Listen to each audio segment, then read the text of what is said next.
एक बूढ़ा आदमी और उसका बेटा की कहानी। एक बार रमेश नाम का एक बूढ़ा आदमी था जो अपनी पत्नी के साथ गांव में रहता था। उसका एक बेटा था जो काम के दौरान गांव से दूर एक शहर में रहता था। रमेश अपने बेटे से मिलना चाहता था, इसलिए उसने अपने बेटे से मिलने के लिए शहर जाने का फैसला किया। वह अपने बेटे से मिलने के लिए बहुत उत्साहित था, लेकिन दुर्भाग्य से किसी और ने घर का दरवाज़ा खोला। रमेश ने अपने बेटे के बारे में पूछा तो उसे पता चला कि उनका बेटा उस घर से चला गया है और अब किसी अलग जगह पर रहता है। रमेश बहुत दुखी हो गया। कुछ देर सोचने के बाद उन नए घर वालों से अपने बेटे का कार्यालय का पता मिला। उसने का शुक्रिया अदा किया और अपने बेटे के ऑफिस चला गया। रमेश कार्यालय पहुंचा और स्वागत समारोह में अपने बेटे के बारे में पूछताछ की। वहाँ रिसेप्शनिस्ट ने उनके बेटे को फ़ोन किया और उसे अपने पिता के आने के बारे में बताया। बेटा अपने पिता के आने से बहुत खुश हुआ और उसने तुरंत रिसेप्शनिस्ट से अपने पिता को अपने कार्यालय में भेजने के लिए कहा। जब रमेश ने कार्यालय में प्रवेश किया, अपने पिता को सामने देखते ही उसके बेटे की आंखों में आंसू भर आए। बेटा अपने पिता से कुछ देर तक बातचीत की। रमेश ने अपने बेटे से कहा, बेटा तुम्हारी माँ तुम्हें देखना चाहती है, क्या तुम मेरे साथ घर आ सकते हो? बेटे ने जवाब दिया, माफ़ करना पापा, मैं अभी घर नहीं आ सकता, मेरे पास बहुत काम है और अगर मैं अभी चला गया तो इसे संभालना मुश्किल होगा। रमेश मुस्कुराते हुए कहा, ठीक है, आप अपना काम कर सकते हो, मैं शाम को गाँव के लिए निकलूँगा।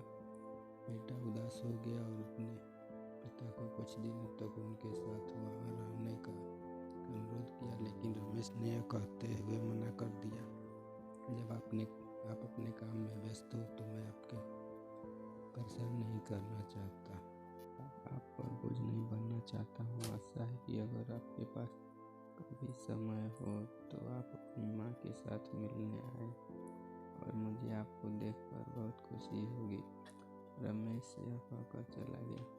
कुछ दिनों के बाद बेटे को अपने काम से कुछ समय मिला और उसने अपने पिता के आने के बारे में सोचा। यह चिंतित हो गया और उस समय अपने पिता को अकेला छोड़ने के लिए खुद को दोषी महसूस किया।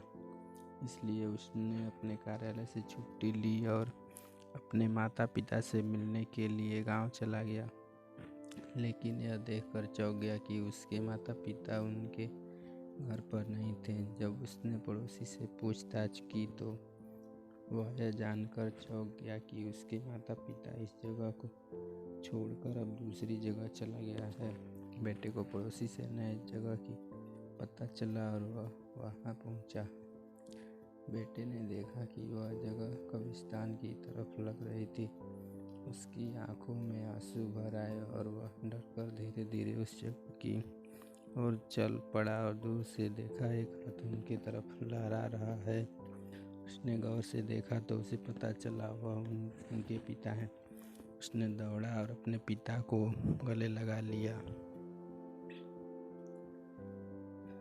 उसके पिता रमेश ने कहा, क्या हुआ है, तुम क्यों रो रहे हो? बेटे ने कुछ नहीं कहा और अपना सिर नीचे कर लिया। रमेश ने अपने आंसू पोंछा और कहा, तुम उदास क्यों हो?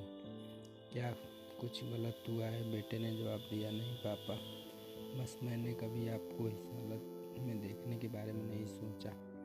तुम यहाँ क्यों रह रहे हो? गाँव में उस घर को क्यों छोड़ा? रमेश ने उत्तर दिया, बेटा मैंने तुम्हारी पढ़ाई के लिए कर्ज लिया था और तुम शहर चले गए, लेकिन खेतों में नुकसान के कारण मैं वो कर्ज नहीं चुका पा रहा था। मैं तुम्हारे पास गया, लेकिन तुम पहले से ही अपने काम को लेकर परेशान थे और मैं इस समस्या का बोझ आप पर नहीं डालना चाहता था, इसलिए मुझे उस कर्ज को चुकाने के लिए अपना घर बेचना पड़ा। बेटा गुस्सा होकर कहा, लेकिन तुम मुझे बता सकते थे, मैं तुम्हारा बेटा हूँ। रमेश ने जवाब दिया, बेटा मैं तुम्हें परेशान नहीं करना चाहता था, इसलिए मैं चुप रहा, मुझे बस हर वक्त तुम्हारी खुशी चाहिए। बेटे ने अपने पिता को गले लगाया और उस दिन के लिए माफ़ी मांगी। रमेश ने जवाब दिया, माफ़ी मत चाहो बेटा, मैं तुम्हें देखकर आए तुम्हारी माँ और मैं थोड़े समय के लिए तुम्हें देखने के लिए परेशान हो गए थे।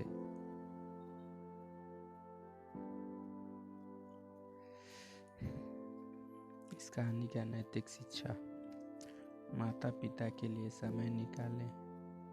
जब उन्हें उनके बुढ़ापे में आपकी आवश्यकता हो, उन्हें पीछे मत छोड़ो, क्योंकि वे आपकी सफलता का सही कारण हैं। आपको इस कहानी से क्या समझ आता है, हमें कमेंट करके बताएं। वीडियो को लाइक एवं शेयर करें, चैनल को सब्सक्राइब करें। Thanks for watching this story. ऐसे ही ढेर सारी स्टोरी के लिए मेरे चैनल को सब्सक्राइब जरूर करें। आप वीडियो को लाइक करेंगे तो हमें बहुत अच्छा लगेगा।